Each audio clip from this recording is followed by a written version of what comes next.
Reverend Lucy Natasha's church in Nairobi shut down due to this shocking reason. Welcome to TMN Media and remember to subscribe. Now, the sudden closure of Lucy Natasha's church in Nairobi has sparked widespread discussion among worshippers, observers, and the wider faith community. At the center of this development is Reverend Lucy Natasha, one of Kenya's most prominent and influential televangelists, whose ministry has drawn thousands both physically and digitally over the years. The announcement marked a significant transition for the church, signaling a temporary pause in physical gathering and a complete shift to online worship. The decision, which took effect on Sunday, January 11, represents a major operational change for the ministry, particularly for the Nairobi-based congregants who have long associated the church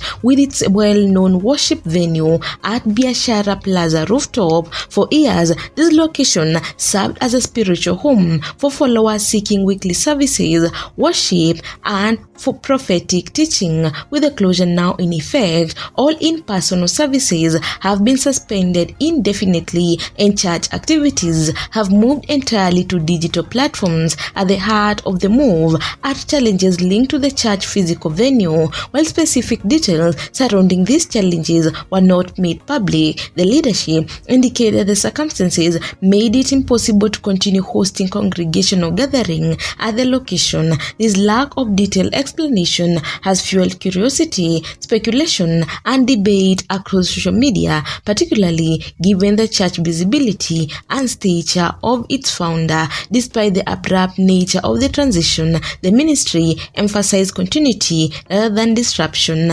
Services, teachings, prayers, and engagement were immediately redirected online, ensuring that followers could remain spiritually connected without interruption. This move reflects a broader trend within modern churches, where digital platforms increasingly serve as alternative sanctuaries, especially during periods of logistical uncertainty. Reverend Lucy Natasha's ministry has long embraced technology with a strong online presence that reaches audiences well beyond Kenya's borders. For live stream services to social media devotionals and televised sermons, the church has cultivated a global following. The digital foundation has arguably made the transition smoother than it might have been for ministry more with a traditional location-bound model. However, the closure of a physical worship space still carries emotional and symbolic weight. For many congregants, church is not just about sermon,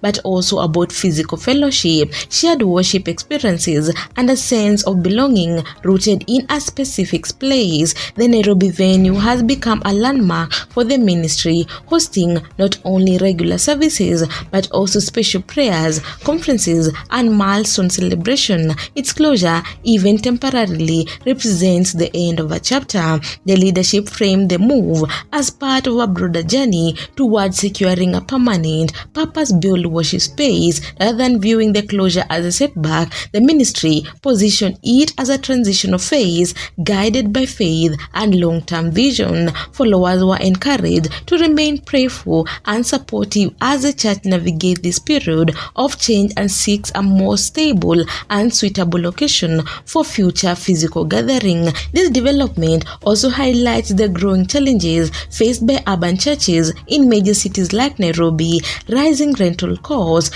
zoning regulation, and logistical constraints have increasingly made it difficult for congregation to maintain large worship spaces in prime location. For churches that rely on rented venues, such challenges can quickly escalate into major operational hazards, forcing difficult decisions such as relocation or temporary closure. In recent years, several high-profile churches have faced similar issues, ranging from disputes with landlords to government regulation affecting public gathering. In this context, the Empowerment Christian Church institution reflects a broader reality within the religious landscape where adaptability has become essential for survival and growth. The move to online-only services also underscores the changing nature of worship in the digital age. What was once considered as a temporary solution during crisis has now evolved into a viable long-term model for many ministries. Online services offer flexibility, broader reach, and reduced overhead costs, while also allowing congregants to participate from anywhere in the world. For a ministry with an international audience, this approach aligns naturally with its existing structure. Nevertheless, questions remain about the long-term implication of such a big shift. While digital platforms can sustain spiritual engagement, they cannot fully replicate the communal atmosphere of physical worship. The absence of face-to-face interaction, collective prayers, and shared moments of praise may affect how congregants experience church life over time. Balancing digital convenience with the human need for physical connection remains a challenge for modern ministry. Reverend Lucy NATASHA's influence extends more beyond the pulpit, making any development within the ministry a subject of public interest. Known for her charismatic preaching style, motivational messages, and strong social presence, she has built a brand that resonates with a wide demographic, particularly young urban Christians. Her ministry activities often attracts both admiration and scrutiny, placing decisions like these under intense public focus. The announcement of the closure quickly circulated across news platforms and social media prompting mixed reaction. Some followers expressed understanding and support, emphasizing faith and patience during the transition. Others raised concern about transparency, seeking clearer explanation regarding the venue challenges. The diversity reaction reflects the deep emotional investment many have in the ministry and its physical presence. The timing of the closure is also notable.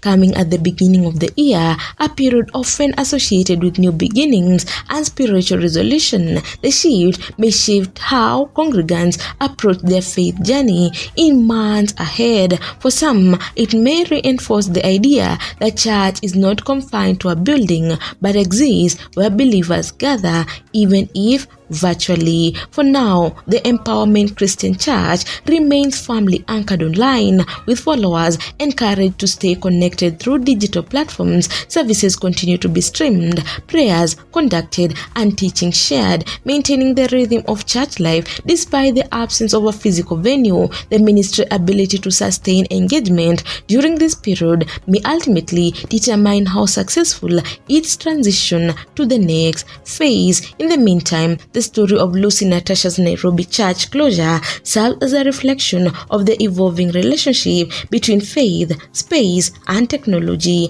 It illustrates how modern ministry adapt to challenges while striving to maintain spiritual community.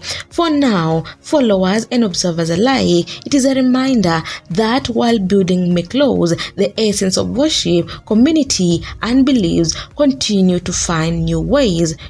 Guys, if you like this video, make sure to subscribe, like, and comment down below. Also, don't forget to hit the notification bell so that you get every new video once I upload.